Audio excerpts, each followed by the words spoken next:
tired of running for shade? And aren't you tired of being hustled and played? And aren't we all tired of crying about how hard it is to be black in America, even if it looks like we've got it made? Has this been difficult for you? Yeah. Because when you watch someone who you know and love, go through what he's going through. Malcolm Jamal Warner, dead at the age of 54 on a drowning accident while he was vacationing with his family in Costa Rica. Malcolm Jamal Warner, the legendary star who once graced our screens as the beloved Theo Huxtable, is no longer with us. But now, fresh revelations are emerging. Revelations that don't just turn heads, they send shockwaves. Me and Eddie really did not get along. In real life? In real life. I did not know this. Yeah. Like okay. we didn't get. But every single week before taping, we'd come together, we'd put our hands together, we'd bow, and we'd pray before we go out there. What's coming to light isn't just shocking, it's downright inconvenient. And now, the timeline? It's falling apart. The questions that no one dared to ask before are suddenly screaming for answers. But freedom has its limits, so here we are, tear-streaked and salt-stained faces. Traces of trauma and pain lace our DNA like our black pride is cut and laced with self-hate. But as new details emerge from the scene, a much darker picture begins to form. One that suggests this wasn't just a tragic accident, it was a disaster waiting to happen. And the deeper you dig, the more painfully obvious it becomes. This was preventable. Authorities have officially ruled Warner's death as asphyxia due to submersion. He was pulled from the waters at Pier Grande, a stunning beach famous among locals and surfers alike. But don't let the idyllic view fool you. Beneath that postcard-perfect surface lies a brutal, dangerous reputation. Reports that the 54-year-old was in Costa Rica on a family vacation and accidentally drowned while swimming. So, what went wrong? This is where the story takes a chilling turn. On that tragic Sunday, there were no lifeguards on duty at Playa Grande. And that's not just unfortunate, it's unfathomable. Yes, brave bystanders tried to step in. A trained lifeguard, surfing nearby, spotted Malcolm's body in the water. A doctor vacationing with his wife rushed to help, performing mouth-to-mouth and bringing him to shore. CPR was attempted. An AED was used. Emergency services arrived within minutes. But it wasn't enough. Despite their heroic efforts, Malcolm couldn't be saved. And while their actions were nothing short of courageous, the brutal truth remains undeniable.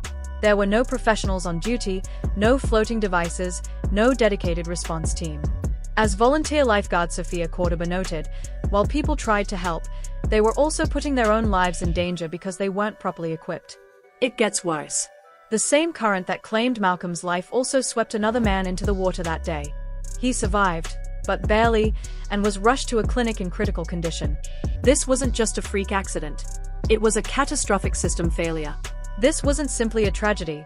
It was a chain of missed opportunities, a series of warnings ignored, and a beloved actor lost not just to the sea, but to an infrastructure that failed to protect him. His death wasn't just devastating, it was preventable. While the official narrative may label it an accident, these newly uncovered details shift the entire story. This was a man with so much more to give, with a voice that still mattered. And now, that voice is gone, not just silenced by the water, but by the absence of the safety net that could have saved him. This wasn't just a random misfortune. It was a failure that echoes far beyond the tragedy itself. So, we say it louder now. This should never have happened. But there's something about this story that doesn't sit right. The timing, the way it all unfolded, and especially the message Malcolm shared just days before he passed. It's all too strange to simply brush off. Warner wasn't just on vacation. He had a purpose. He was trying to speak the truth. Can you tell me the fate of a people who consciously take the bait and embrace the very traits placed upon them by their captors who by design are inclined to keep them believing they're second rate? I'll wait. In the final episode of his podcast, Not All Hood, released just 2 days before his death, Warner shared what fans now view as a hidden farewell. But this wasn't a light-hearted or casual conversation. It was raw, urgent, and deeply personal. He spoke about a recent discussion with spoken word artist Tamika Georgia M.I. Harper, who challenged the very title of his podcast. When he told her it was called Not All Hood, she quickly responded, "Ain't nothing wrong with the hood." That simple reply struck him to the core. It made Warner reflect on how the media has long pushed a narrow, one-dimensional view of black culture, focusing solely on the hood stereotype while completely ignoring its richness, beauty, and undeniable strength. Can you tell me the fate of the people who consciously take the bait and embrace the very traits placed upon them by their captors who by design are inclined to keep them believing they're second rates? I'll wait. Warner wasn't trying to distance himself from the hood. He was calling out the system that distorts it, profits from it, and still refuses to truly understand it. In his own words, the hood side, historically, is what has always shaped American culture. That wasn't just a passing thought. It was a bold declaration about cultural theft, erasure, and the legacy that Hollywood has kept hidden for far too long. But Warner didn't stop there. He went on to reflect on how his own views had evolved, particularly around the term black excellence. He once felt uncertain about it, seeing it as something tied only to fame, wealth, and status. But that perspective shifted after learning about the black soldiers who were left out of the historical records at Arlington National Cemetery. That revelation hit him hard. For Warner, true black excellence isn't measured by trophies or titles, it's about survival.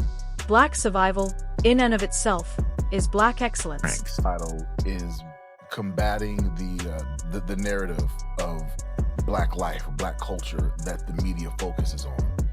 Malcolm Jamal Warner's sudden passing shocked the world, leaving fans and friends alike with deep questions about the true legacy of the man behind Theo Huxtable.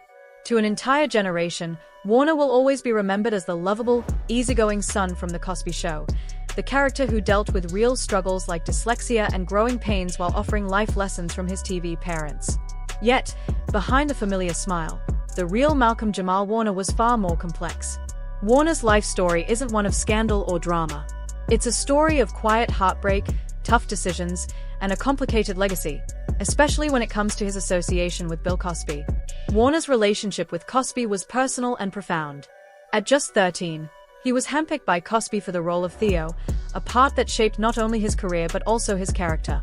Cosby was more than just a mentor. He was a father-like figure, offering Warner valuable guidance on how to stay humble and avoid outdated trends. Despite their close relationship, when the Cosby scandal broke, Warner found himself torn between loyalty to his mentor and the respect for the women who came forward with their accusations. He didn't defend Cosby but refused to abandon him, acknowledging the complexity of the situation. However, the hardest part for Warner wasn't just the public backlash, it was the destruction of The Cosby Show's legacy. The show wasn't just a job to him, it represented a groundbreaking portrayal of a loving black family on television. Warner expressed the pain he felt seeing the show erased from syndication, especially when other controversial figures like Woody Allen continued to have their work shown. He also admitted the financial impact, saying, "It's literally taking money out of my pocket." As time passed, Warner's perspective shifted. A conversation with Keisha Knight Pulliam, who played Rudy on The Cosby Show, helped him see that the show had inspired a whole generation of young black people to believe in their potential, to go to college, and to dream bigger. He began to focus not on what was lost, but on the positive impact the show had already made. This shift marked a turning point for Warner, showing his emotional resilience and his ability to grow from the challenges he faced. What makes Malcolm Jamal Warner's story even more impressive is that he avoided the usual pitfalls of child stardom. While many former child actors struggled with addiction or legal trouble, Warner stayed grounded. He credits his mother for instilling discipline early on, allowing him to navigate the pressures of fame without succumbing to them. His decision to separate himself from Theo Huxtable's character was not just a personal preference but a professional move. He wanted to prove that he was more than just the kid from The Cosby Show. He worked hard to reinvent himself as an actor, director, and musician, achieving success across multiple fields. Warner's efforts weren't about escaping fame. They were about growing into a well-rounded, respected artist. His music and spoken word poetry spoke to deeper issues like racism, mass incarceration, and deportation, topics that weren't just trendy but deeply personal to Warner, influenced by his upbringing and his father's teachings. Warner's journey from child star to socially conscious artist shows the power of purpose-driven work, and his quiet strength allowed him to maintain a career that transcended his TV fame. Malcolm Jamal Warner's life was also marked by personal tragedy. The death of Michelle Thomas, his former girlfriend and Cosby Show co-star, left a lasting impact on him. Despite their breakup years earlier, they remained close, and he was by her side when she passed away from cancer.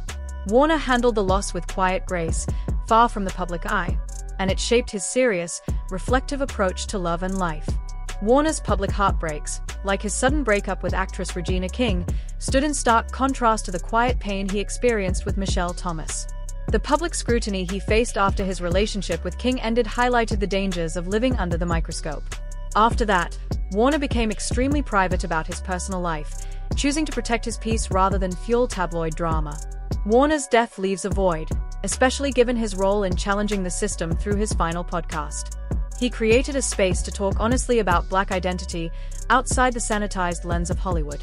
It was raw, real, and necessary. And perhaps that's why his passing feels so significant.